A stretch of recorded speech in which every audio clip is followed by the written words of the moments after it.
leftover sauce, so it's time to get creative.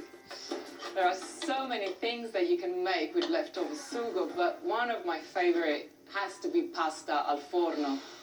The magic of baked pasta, or pasta al forno, is that its flavors have many faces. Sometimes they're inspired by the season, and other times it's simply a matter of what you have on hand.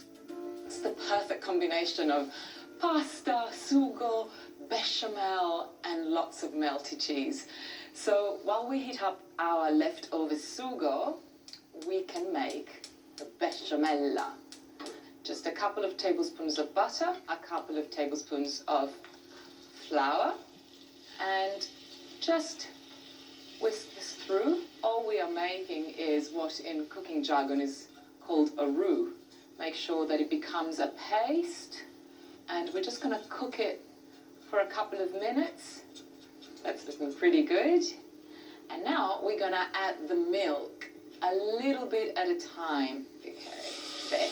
Whisk, whisk, whisk, whisk, whisk. This is what I mean. See how it's getting smoother and smoother. It's always helpful to use milk that's been slightly heated, just so that it's not fridge cold. Otherwise, it can seize a little bit.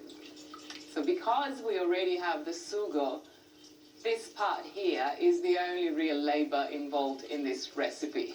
Ooh, look, it's getting thicker and thicker. Labor done. And here, let's season it. A bit of salt, a little bit of pepper, and some nutmeg. And this will add a really wonderful, warm, and almost tangy aroma. Great. Give it a stir. Perfect. Let's cook some pasta. I'm using rigatoni for this dish because it's just a classic combination with pasta al forno. And I suppose for something like pasta al forno, it's always better to use a short pasta and one that's got ridges and maybe even a hole, because then all the good bits are going to get absolutely everywhere.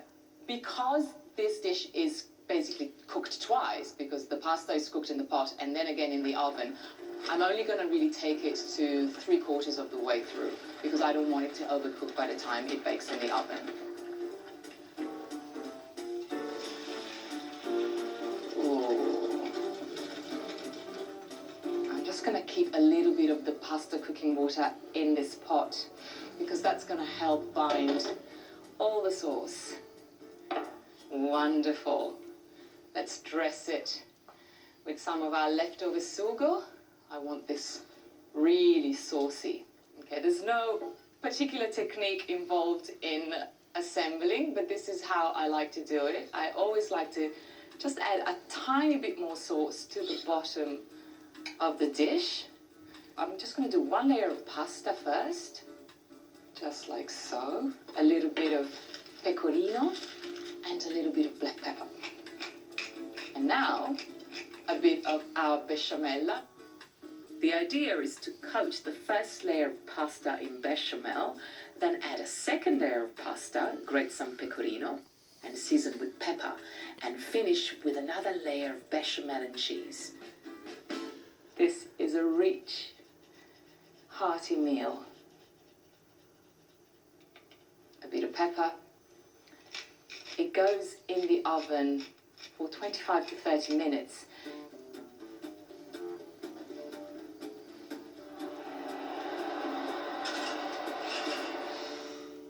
And now I'm just going to add some mozzarella. And I'm using a dried mozzarella, and it's also known as scamorza in Italy. And it's basically just like a mozzarella, but it's just been left to dry. It's not kept in a whey bath.